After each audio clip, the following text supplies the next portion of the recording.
All right, well, welcome back, everyone. So the biggest announcement, of course, is that midterm 2 is on the next lecture day on Tuesday from 1 to 3 p.m. You should already know what to expect. Most of the things we talk about today are in scope, but the final topic, I'm not sure how long we will spend on it. Convexity will not be in scope, but everything else is in scope. One new thing I've added to the course website is if you go to the midterm 2 logistics page, which is linked right here, see logistics here, and scroll to the bottom, there's a new set of practice conceptual questions. These are questions I asked students when they were interviewing to be an IA for this class. Basically what we would do is tell them that, like, they didn't get to see these questions in advance, but I would say, like, hey, be prepared to answer an office hours type question, and these were the questions we thought of. And I think, like, practicing the act of explaining your answer to these questions to other people in this class, or just other people in general, is a good way to study and make sure that you have, like, a solid theoretical understanding of what's going on.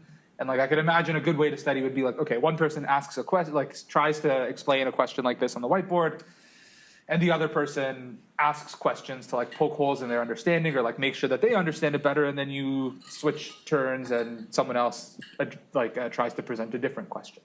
Okay, so this is one way I would suggest studying. And it doesn't have to be with people in this class necessarily. You could imagine some of these questions you could try and explain to people who have some math background, but not this class specifically. Let's see, deadlines wise, we had lab 7 or lab 8, I think, due yesterday. I'm going to release the solutions for that shortly. Homework 7 is due today. Homework 8 is due on Sunday, and you can't use slip days on it.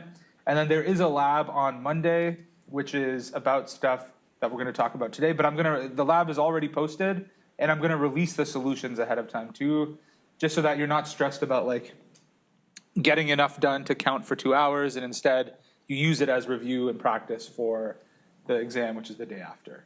And when I post those solutions, I'll let you know on Slack. The other thing I'm going to let you know on Slack, ideally today, is when I have the grade report updated with the most recent homeworks and labs as well. I'm going to try and have that done today as well.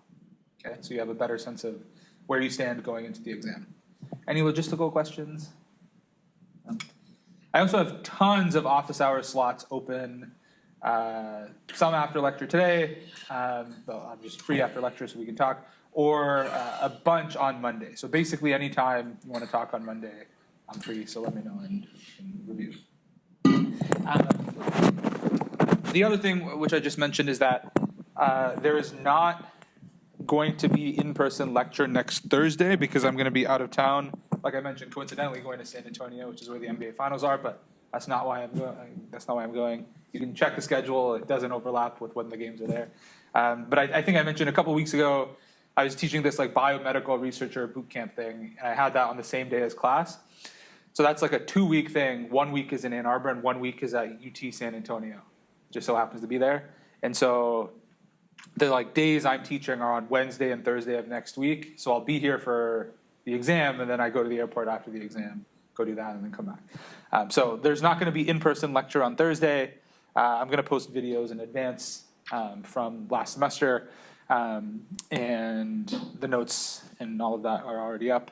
And I'll still have some office hours, so if you have questions, we can chat. Yeah. How does attendance work for that? Good question. I haven't thought about that yet. I'll think of a solution and I'll let you know. Cool. Other questions? Okay, so the plan is to start by recapping those big 3 gradient rules that we introduced on Tuesday. We're going to use them to minimize mean squared error for the multiple linear regression model using gradients. And then we're going to switch our attention to thinking about how we can use gradients to minimize functions using code or algorithmically. And the setting there will be we want to think about functions who have a derivative or have a gradient, but we can't solve by hand for where that derivative or gradient is equal to 0. Okay? And so that will be the, like, new big idea for today. Okay? Let's start by recapping, though, those big three gradient rules.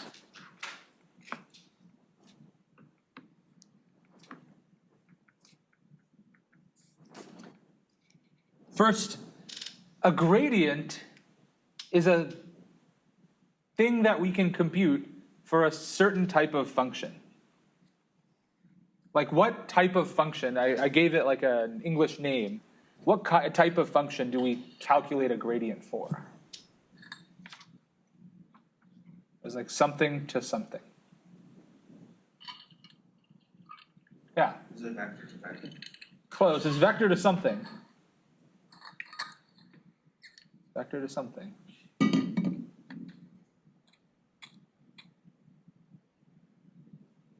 So these three type of gradients. It's vector to something.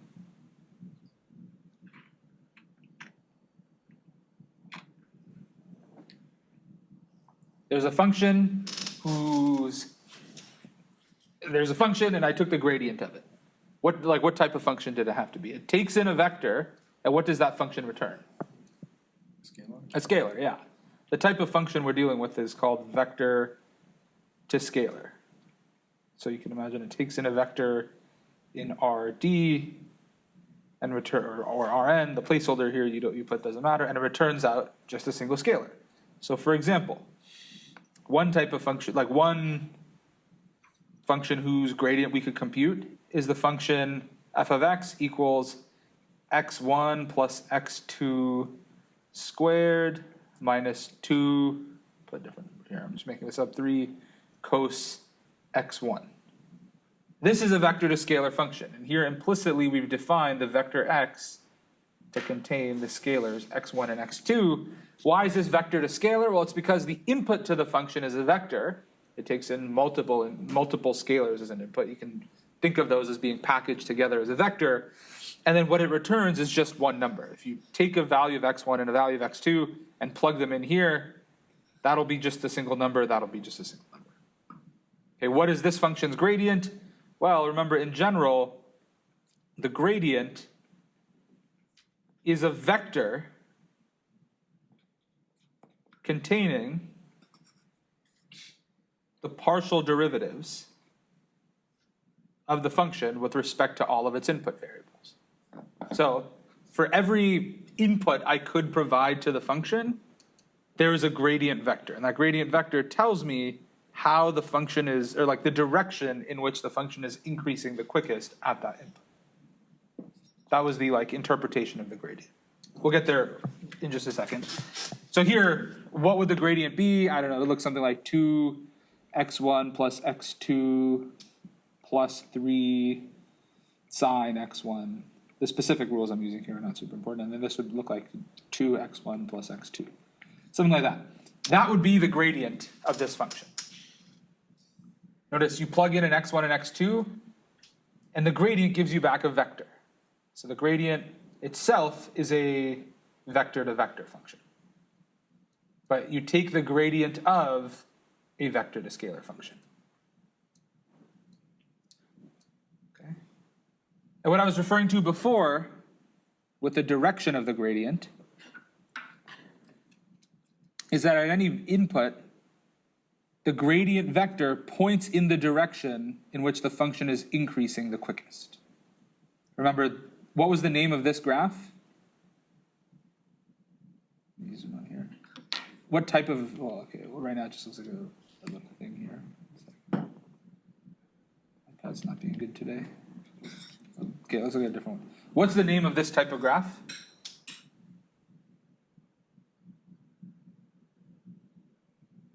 Talked about it on Tuesday.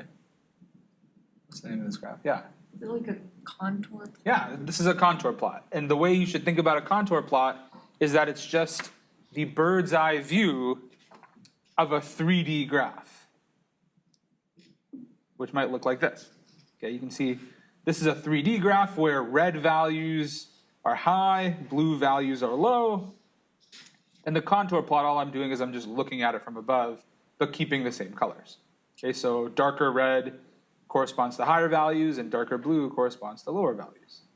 Okay, so you can see here, if I live somewhere around there or there, why don't we pick a point? Let's just screenshot this and annotate it here.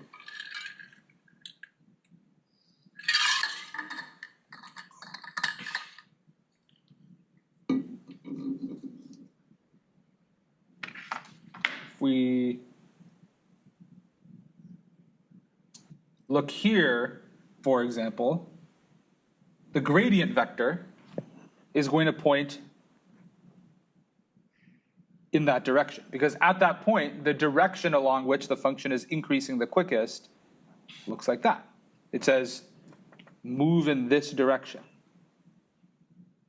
Do we see why that is? And what do I mean by the function is increasing the quickest? Well, it's because in all of these directions, if I moved a little bit in that direction, the function would increase. And so it's not just one direction in which the function could increase. There's lots of directions in which it could increase. Okay, so maybe that's the big one, but like it increases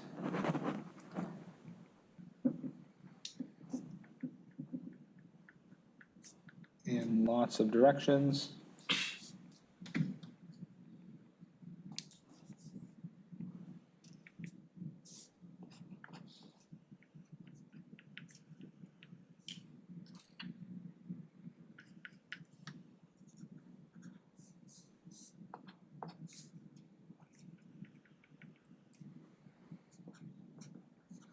So we're comfortable with if I tell you something like the gradient of f when I plug in the vector 1, 3, 7 equals -2, 3, 15. What does that actually mean? What does that actually mean? At that point, that's the direction, that's the vector, the direction in which the function is increasing the most. Yeah, it's saying for this input, this is the direction along which the function is increasing the most. Now, could I display this relationship on the graph that I've screenshotted?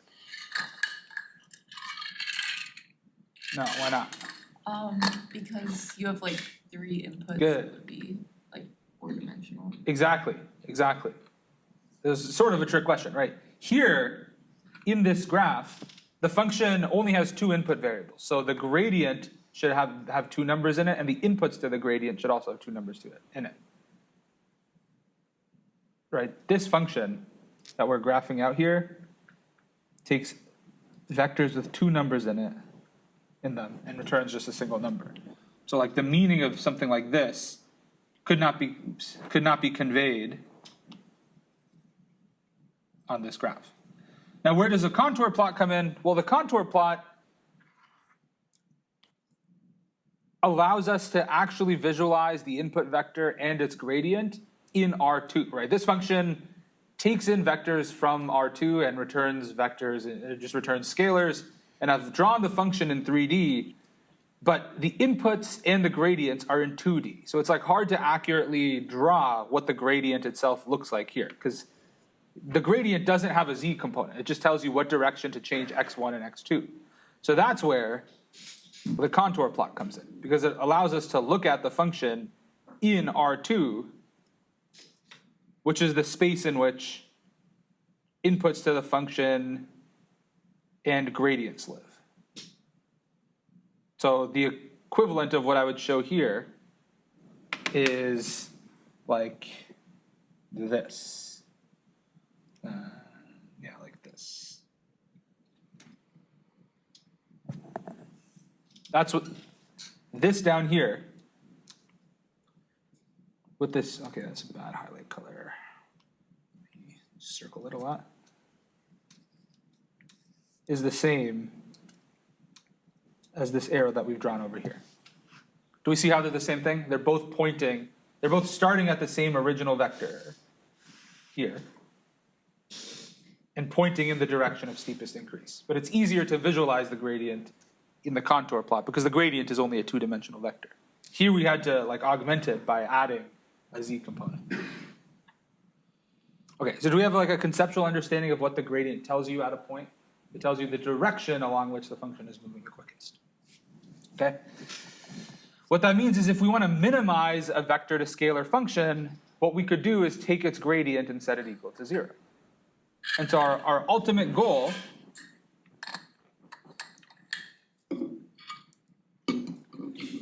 right now, at least, is to minimize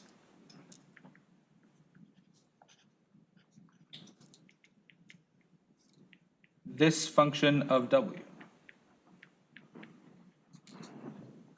Why? Why do we care about that? And do we know what the answer is going to end up being?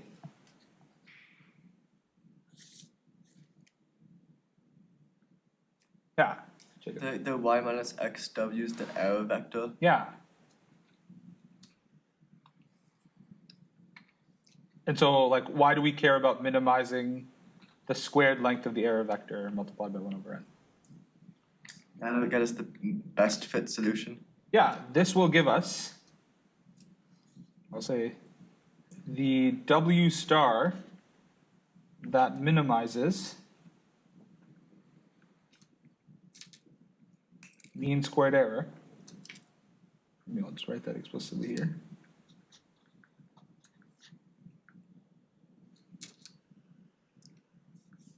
Will tell us how to make the best predictions. And W star has our optimal model parameters. Okay? That's why we care about minimizing this function. It's not just an exercise for fun. If we can minimize this function, well, then we'll know what the right amounts to multiply each of our features will be in a multiple linear regression model. The thing is, we've already done this, right? The whole point of us studying orthogonal projections, of projecting y onto the column space of x, was so that we could find the best w without needing to know anything about calculus. We're now going to do that minimization using gradients, which you can think of as being an extension of calculus, just to make sure that the answer ends up being the same and to make sure we understand how gradients work. Okay, but we know what the answer should end up being. We know what the answer should be.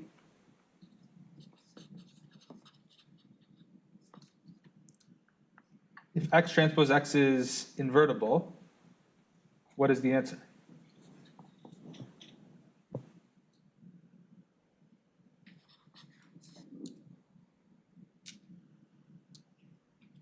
What w is going to minimize this if x transpose x is invertible?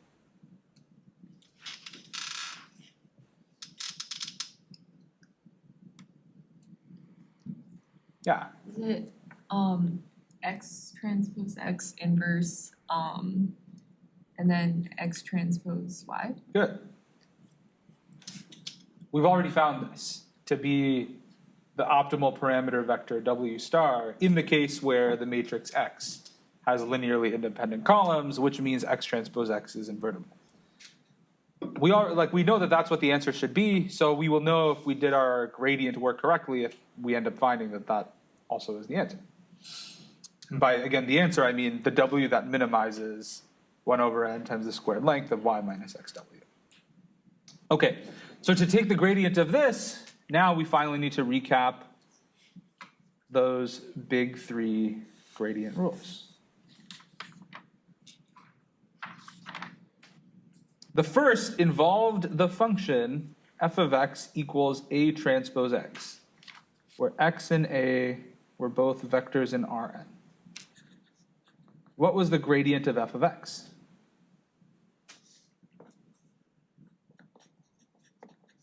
Remember? Yeah. Just a. A, good.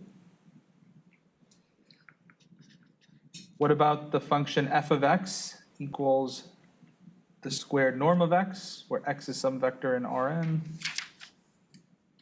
Like the first one, we derived this from scratch on Tuesday. What was the gradient here? Anyone remember? Yeah, we got 2 times the vector x, great.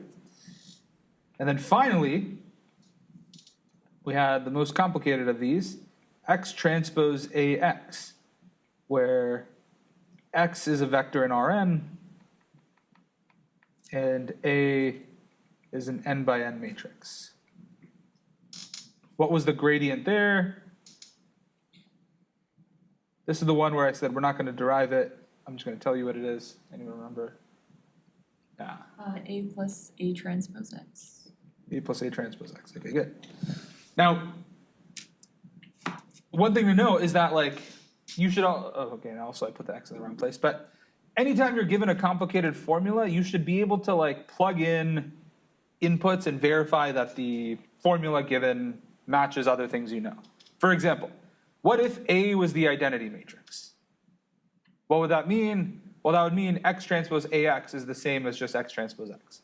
But that's the same as the squared length of X, which is the function involved in the second rule. What that means is if I plug in the identity matrix for A here, the answer should end up being 2X. And is it? Well, yeah, I have identity plus identity transpose, but the identity matrix is symmetric. It's just a diagonal matrix. So its transpose is itself. So this is just 2 times the identity matrix, which is the same as 2X, which is indeed what we had up here. Okay, those are the types of things I want you to get in the habit of. Anytime you're given a new, more complicated gradient, you should see like, okay, well, if I plugged in this, what would happen? Does that make sense with respect to what I've seen before? So one of the activities you did in lab yesterday, which I want to recap, involved having you look at this chain rule for gradients of vector to scalar functions. What if we consider the function f of x is just equal to the norm of x, not norm squared? That we know its gradient is 2x. But what about just the norm of x? How do we approach this? Yeah. You can do the 1 over 2 square root of all x squared, and then you do the derivative of it. Good. So the key thing to recognize here, and this is again fleshed out more in the notes, the key thing to recognize is that there are really 2 operations going on here. Let me, iPad's acting up. And I guess I'll start by saying we would like to use the fact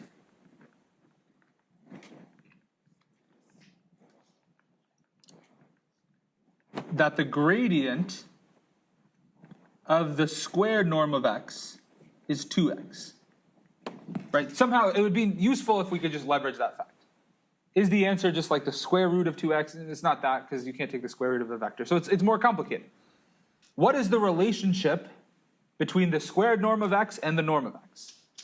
Well, of course, the norm of x is just the square root of the squared norm of x. But what that means is that there are 2 operations that are happening one after another. If I'm the vector x, and I'm thinking about the output of this function here, what's happening to me? Well, first, they're computing my squared norm. That is a vector to scalar operation, right? You took a list of numbers and you condensed it just to one number. Then once you computed that squared norm, another operation is happening to it. But that operation is different than the first kind, because the first operation took a vector and turned it into just a number. The second operation takes a number and turns it just into another number, which is the square root operation. So do you see what I mean by that? Like, there are 2 operations happening to me if I'm vector x. The operation is you take the squared norm, and then the next operation is square rooting. But this first operation is vector to scalar, and the second operation is scalar to scalar. If we wanted to write this as a function composition, we can write f of x as h of g of x. Let me make sure I write these in the same order that they appear in your notes. Yeah, h of g of x, where h is doing the square rooting, and let me maybe add some colors here.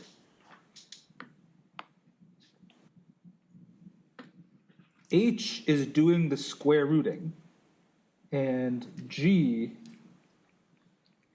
is doing the squared norming.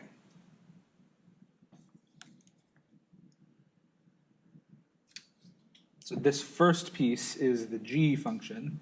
The second piece is the h function. Do we see how there's two different operations at play here? The first one takes a vector, turns it into a scalar. The second takes a scalar and turns it into a scalar. So my point is, the chain rule we knew about before, where like f of g of x equals f prime of g of x times g prime of x, the chain rule you heard about in Calc 1, doesn't directly apply here because that involved two scalar to scalar functions. But now we're dealing with one function that is vector to scalar. Here that is the function I'm calling g of x, which is the squared norm operator. And then there's a function that's scalar to scalar. So what is the chain rule for something like this? Can someone tell me based on what they have explored in the notes yesterday? What is the gradient of? Yeah. The 1/1/2 root 2 of the x, and then the other is just the gradient of x bar squared. So let's try and keep this a little more general and not use this function specifically. Like, let's just look at everything below here. And let's just, maybe I'll make this small for now.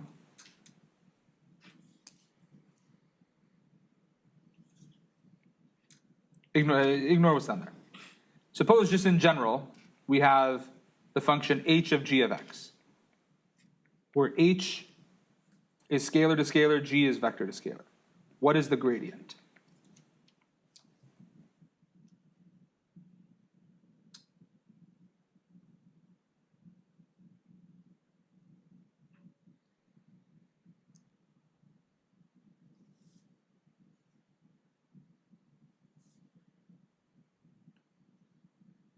Yeah. Would it be the derivative of the gradient of h of x times the gradient of g of x? Well, the thing is, h of x does not have a gradient because h of x here is a scalar to scalar function, so it doesn't have a gradient. It's like the regular derivative, I guess. Yeah, it's the regular derivative, no gradient operation, of h.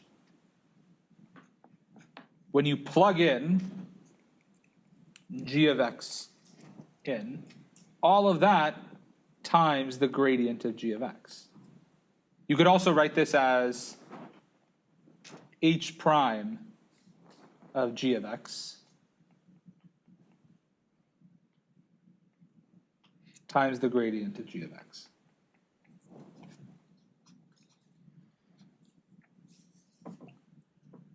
So here,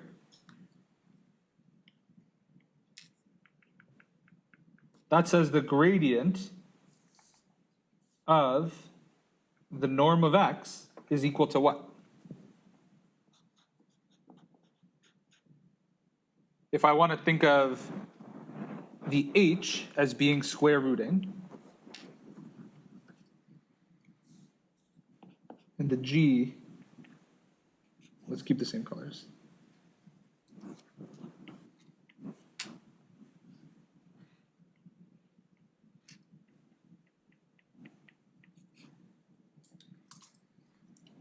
If h is my square root operation and g is my squared norm operation, what is the gradient of the norm of x?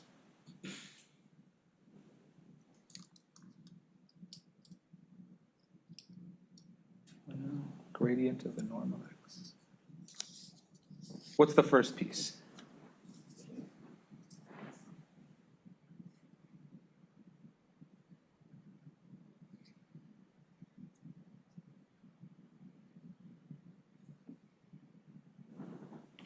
I'll say recall, and Jacob, you've already alluded to this.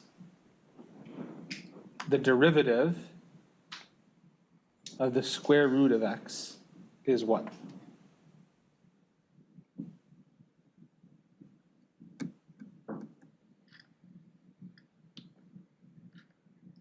One half x to the negative 1/2.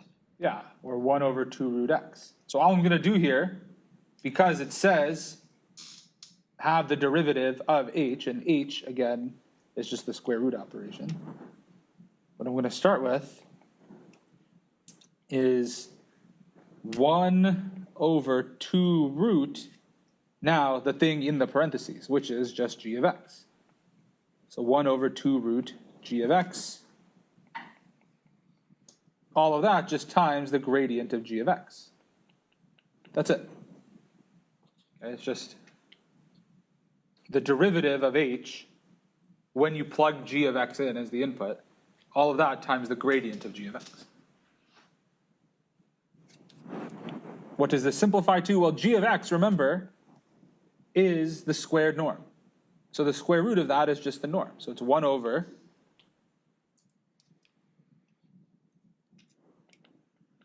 2 times the norm of x times 2x. So what does this end up being? If you simplify it, it's just x over the norm of x.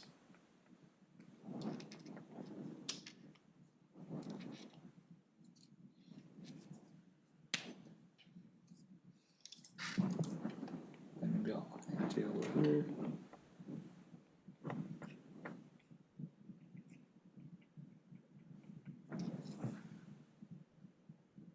Okay, so complicated, which it is, but what we've now shown is that the gradient of the norm of x is x over the norm of x. And again, we should like verify that the shapes of the things we're getting out here match what we would thought they would be, right? The function takes in a vector and returns a number. Like if x is a vector, this is a number. And the gradient of the function should take in a vector and return a new vector, which is what it's doing here. Right? If x is a vector, x over the norm of x is also a vector. What is this vector? X over the norm of x, what is that? Yeah. Unit vector. Yeah, it's a unit vector in the direction of x. So what this is saying is, if the function involved is the norm of x, the direction along which it changes is the direction that x points in. Okay. So here's a question I want you to attempt to see how well this is sticking. Find the gradient of x to the p, where p is some integer greater than or equal to 2.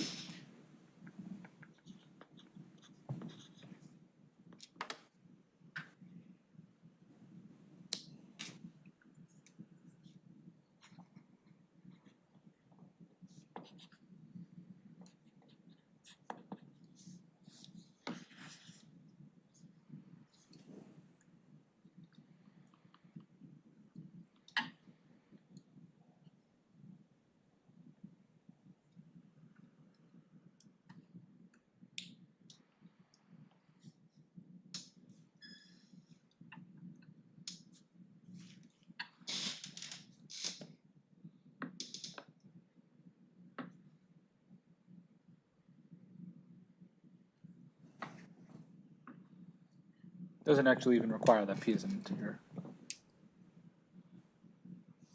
Or greater than 2, just assume p is some real number.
Is this one of those Japanese notebooks? Yeah.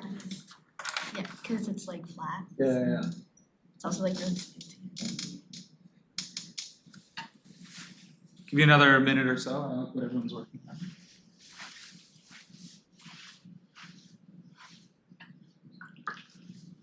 Oh, here, the other thing I'll tell you about the NBA Finals is, I happen to be going to San Antonio. Maybe we'll go to Game 5, but probably not. But then after the weekend after that, I'm going to New York for something else, which is when Game 7 is, but that's in San Antonio. So if it goes 7 and the Knicks win, I would be there when they win. Which would just be, I think, fun to do. Maybe I'll be one of those people that like climbs a light post or something. I think it's a watch party in like the In Madison Square Garden, Yeah. right? Yeah, maybe I'll go to, I don't know. I'm really jealous. I need to be in New York for this because I think it's gonna be insane. Yeah. The city's like, some skyscrapers are going down. Something's happening. I'll film a video and show you if it goes 7. You know what's crazy? Were you guys there for like the basketball? Like how someone just randomly had fireworks? I heard about it. I watched that one, which is kind of fun.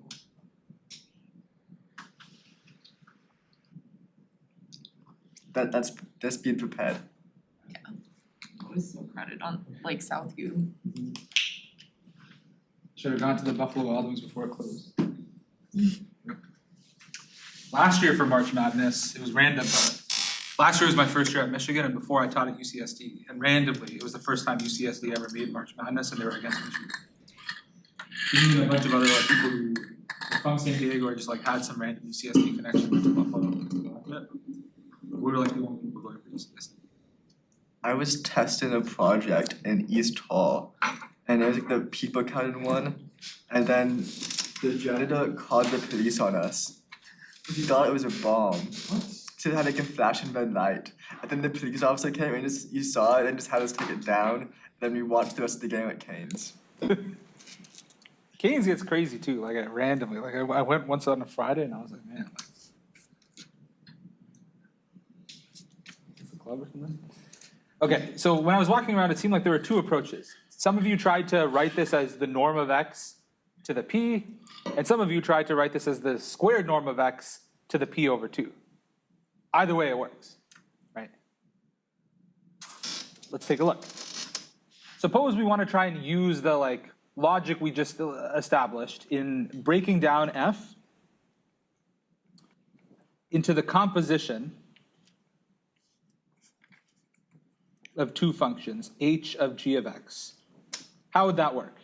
Well, h of x, the scalar x, one way to do this is just to say that it takes its input and raises it to the power of p. That would mean g computes the norm of x. Sounds reasonable? Okay, again, the other way to do this is to just divide this by 2 and put it squared here. But as we will see, you get the same answer however you do it. So we'll do it this way. What does the chain rule say? The chain rule says that the gradient of f of x is equal to what?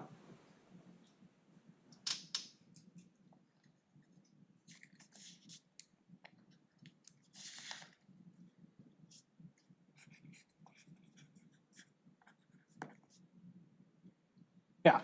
H prime of g of x times the gradient of g of x. Good. It's the derivative. I'm going to use the d by dh notation because that's what I've used in the notes. But d by dh, the derivative of h when you plug in g of x times the gradient of g of x. Okay. What is the derivative of h?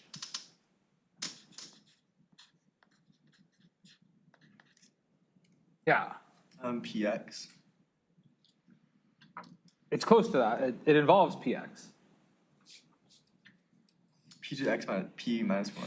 Yeah, so it's p times whatever g of x is here. And let me add some coloring.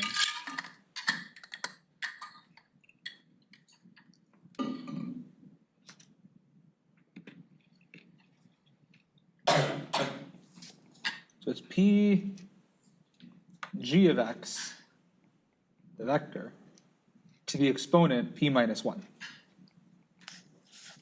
Do we see how that piece worked here? It's like the derivative of x to the p, which is p x to the p minus 1, but now it's p times g of x to the p minus 1. All of this is times the gradient of G, which we just discovered on the last slide, is x over the norm of x. Right, that's all it is. If I simplify a little, note that g of x is just the norm of x. So this is the norm of x to the p minus 1, all of that times x over the norm of x. So if I want to simplify this a little, I can write this as p times something times x. What would the something be?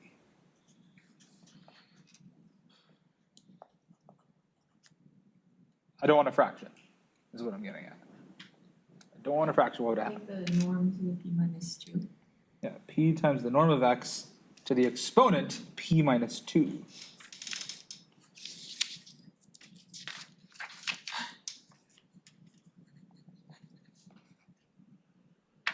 So this is a great application of the chain rule, and I'd recommend going through some of the other examples from chapter 8.2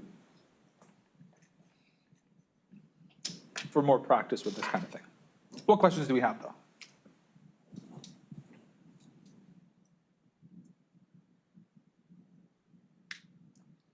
What questions do we have?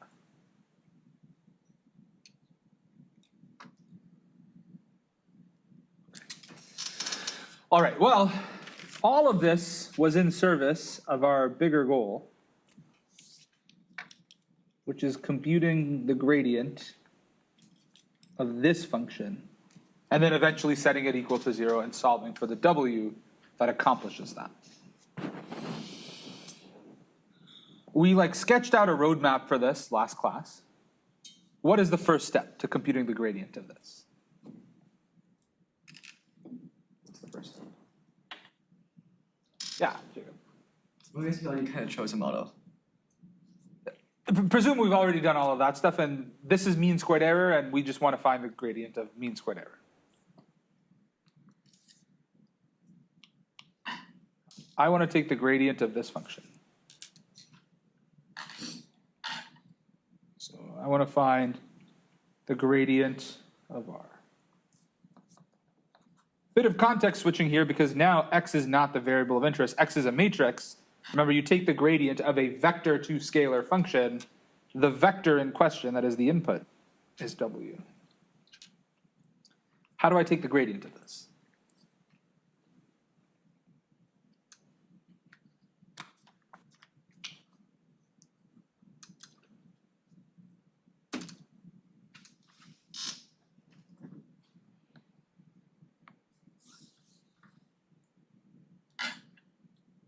Well, you see there,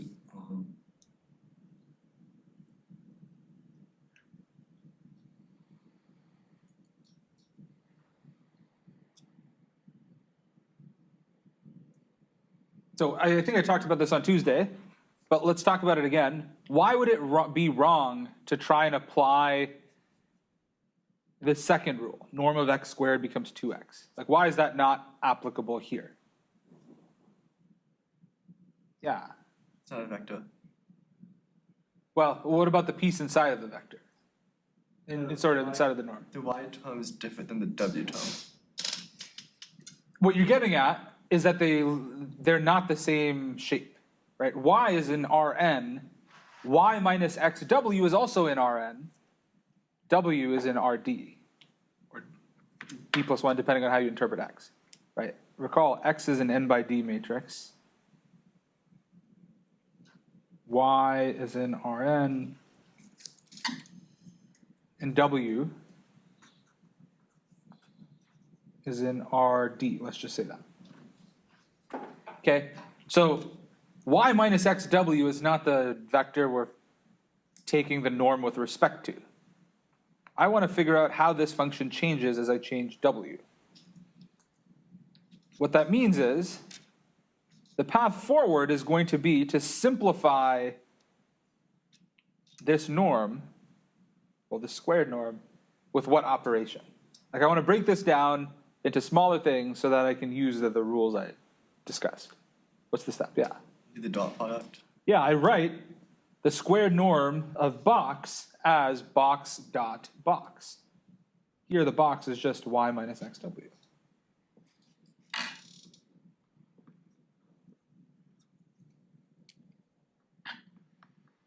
Okay, let's keep going. The 1 over n up front is a little pesky, and we know it's not going to end up mattering because we're going to set this gradient equal to 0 eventually, but we'll keep it around. I expand this out, I'm going to get 4 terms. What's the first term? Yeah, Y bar squared. not quite. Remember, this is y the vector, right? And this dot product operation here distributes. So it's going to look like something squared, but it's not y bar squared. Or like the The squared length of y. Yeah, yeah. But just be careful not to call that y bar, even though it looks the same. This is the vector y. This is the number y bar that comes from averaging all the components, perhaps in the vector y. It's not. Do you see the difference? Yeah. Okay. Okay.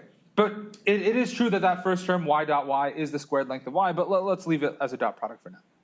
Okay. What's the next term? We did the firsts. So why don't we do the outers? I'm going to get there y dot xw. We agree? What's the next term?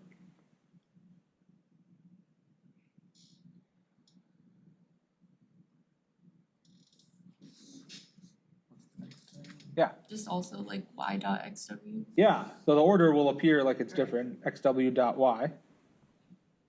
And then what's the last term? The squared norm of xw. It is the squared norm of xw, but for reasons we're about to see, I'm going to leave it as xw dot xw. Okay, so we got a lot of stuff here. But remember, ultimately we need to be able to write all of these as one of the big 3 rules. Because those are the like elementary things we know how to take the gradients of. The y dot y, there's no real need to simplify that because it doesn't involve the w. So when I go to take the gradient of this whole function, it's not going to contribute. It's going to be 0 because this is a constant with respect to w. Do we agree with that? So we can just let that be. These terms here, y dot xw and xw dot y, are both the same. So I can write this as minus 2 times y dot xw.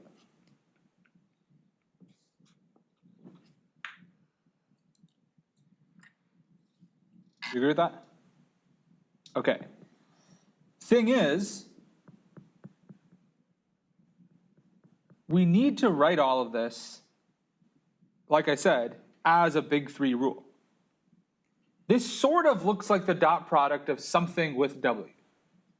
But it's not quite that yet, right? It's y with xw. Can I like massage this, y dot xw, so that it looks like the dot product of something with w? Because if I can do that, then when I take the gradient of this highlighted piece, it would just become that other something, using the rule that the gradient of the dot product of a with x is just a. Right? This is atx is the same as a dot x. You see the general idea? Like I want to write this highlighted piece, y dot xw, as something dot w. If I can do that, then gradienting this piece will be easy. Right? So how do I do it? How do I make this piece, y dot xw, look like something dot w? It's not that yet. How could I do it?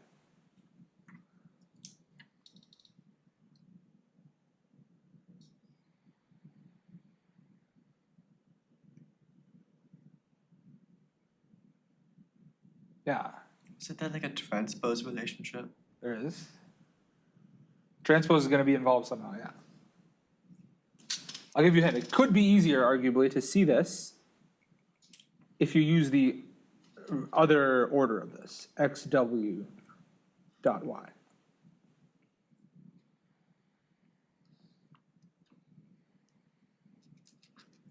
Yeah, Just transpose the XW. so then what does that give me? I'll put this as an aside. What you're saying is you have xw dot y. This is the same as w transpose x transpose y.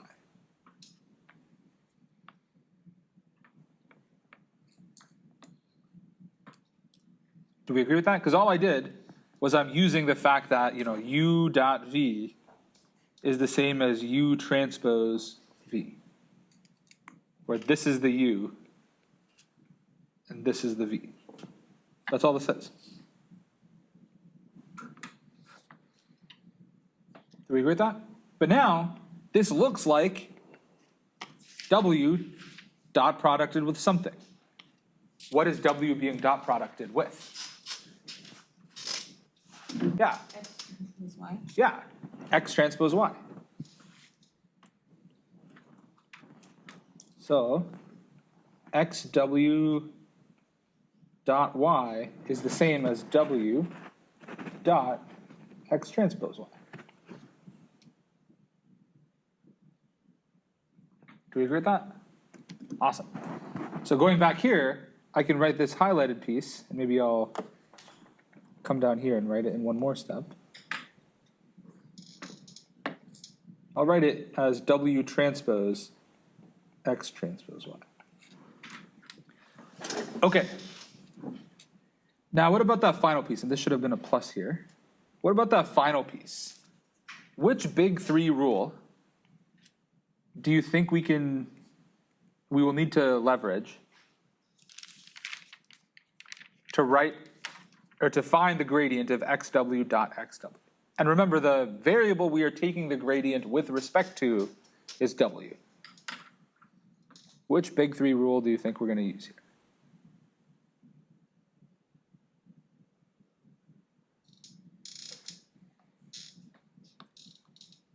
Yeah. Maybe it's the third one? Yeah, what was the third one again? It said something about x transpose ax, or in our case, w transpose something times w. Okay? And as you saw in yesterday's lab, the type of this function, x transpose ax, has a name. What is the name of this function? Yeah. Does anyone know?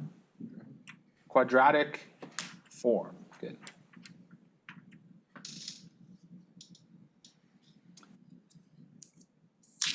How can I make xw dot xw look like that? Yeah. Like instead of the dot, do XW transpose XW, Yeah. and then like distribute out the transpose. Exactly, right. So this is the same as xw transpose xw, but the entirety of xw is being transposed. That means this is the same as w transpose x transpose xw. Right, if you want to break that down into one more step, right, this is xw transpose xw, w transpose x transpose x, w. So this looks like w transpose times a matrix times w, which is exactly what that big three rule said. Vector transpose, matrix, original vector. Same format. Okay, it's a little confusing perhaps because the x here is a matrix and used to be a vector, but we see that it's the same general structure, right? Okay, so now we haven't even taken the gradient yet, but what I've done is I've like sort of pre-prepared us so that taking the gradient will be more straightforward. Before we do that, what questions do we have on why this final expression on the page, 1 over n times, in parentheses, y dot y minus 2 w transpose, in parentheses, x transpose y, plus w transpose xw, why that's all equal to the mean squared error. This is mean squared error. Do you see where that came from? Okay. So now, all that's left is we got to take the gradient.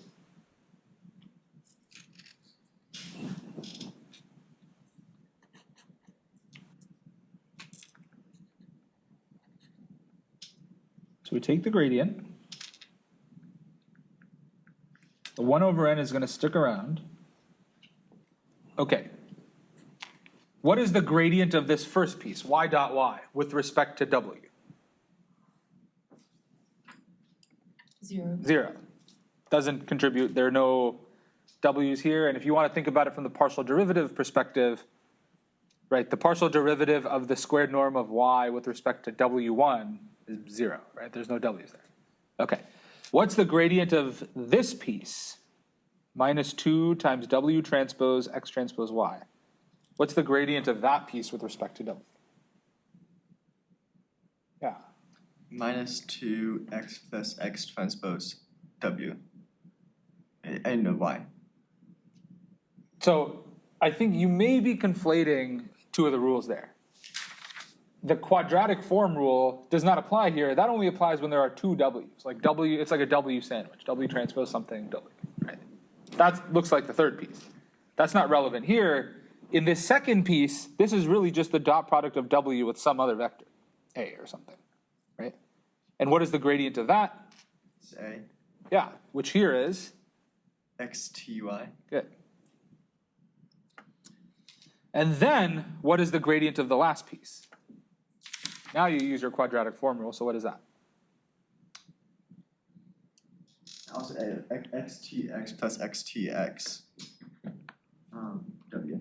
And then is it the same? Yeah, if we didn't already know that x transpose x was symmetric, this is technically what we would have to write it out as. It's box plus box transpose times w. The thing is, x transpose x, as we've seen multiple times, is a symmetric matrix. So, instead of writing this out as x transpose x plus x transpose x transpose, this is really just 2x transpose x. So if I collect out my factor of 2, or if you want my factor of negative 2, this is just negative 2 over n times x transpose y minus x transpose x w. You can already see where this is going to lead us. Now all we have to do is set this equal to 0.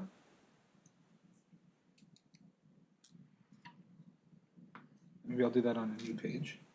Before I make a new page here, what questions do we have with how we arrived here? We applied the gradient rules we just discovered, and it brought us here. What questions do we have? All okay? So,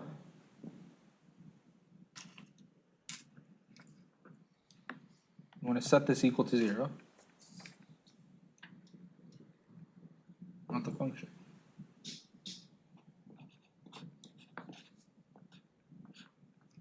And to be precise, this 0 should really be the 0 vector, because this is a vector. Okay, I multiplied both sides by negative 2 over n, or negative n over 2. That gives me xty minus xtxw equals 0. And I add xtxw to both sides.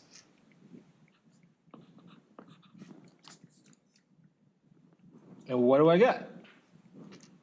What is this called? Yeah. The normal equation. Yeah, this is the same normal equation that we saw before. But previously when we saw it, we knew nothing about gradients. But you've sort of seen this running theme in this class. We were able to like solve the same problem in lots of different ways that seem unrelated, but really are solving the same problem.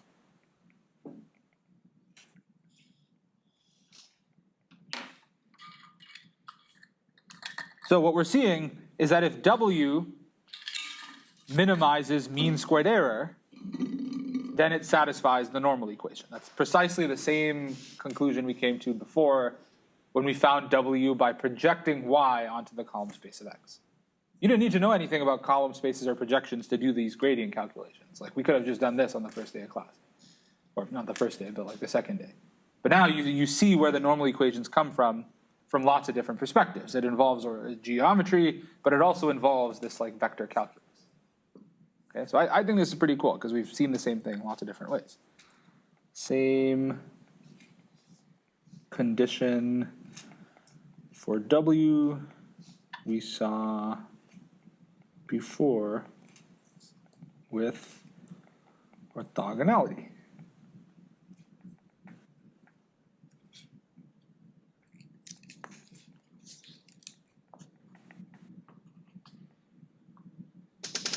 Okay. So again, this is sort of like a check or evidence that we did all of our gradient work correctly, because if we got something different than the normal equation, so either we were wrong when we first did this with projections or we're wrong now, because we were, in both cases, we were minimizing the same function. So we should end up with the same best W. And we found that the condition for the best W is the same in both cases.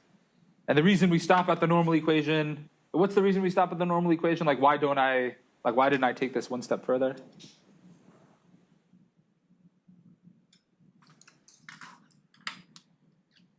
Like, why did I stop here and not say W equals something? Yeah. Because you don't know if X transpose X is invertible. Yeah. X transpose XW equals X transpose Y is the most complete description I can give of all of the W's that minimize the function. So all W's that minimize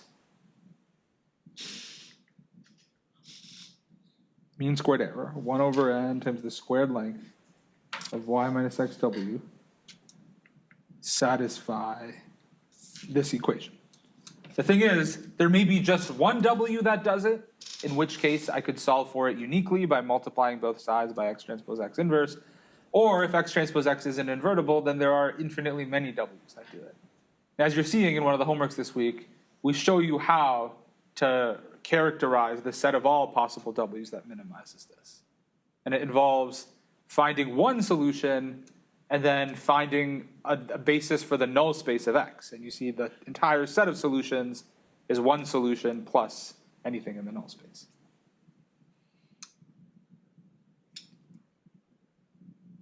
And so like we've said this many times, but it's just so important that I'm going to rewrite it again. If x transpose x is invertible, there is a unique best W star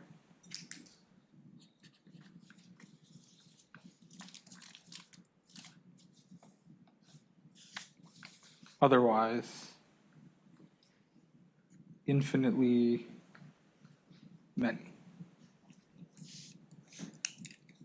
See chapter 6.4.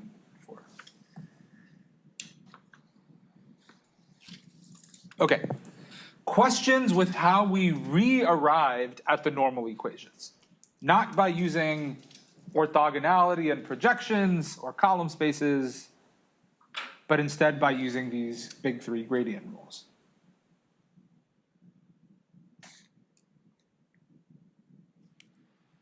What questions do we have with what we've done, why we've done it, where we are so far?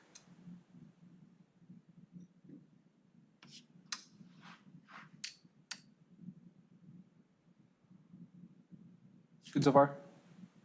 Okay, let's take a little break. The next topic sort of disjoint from this.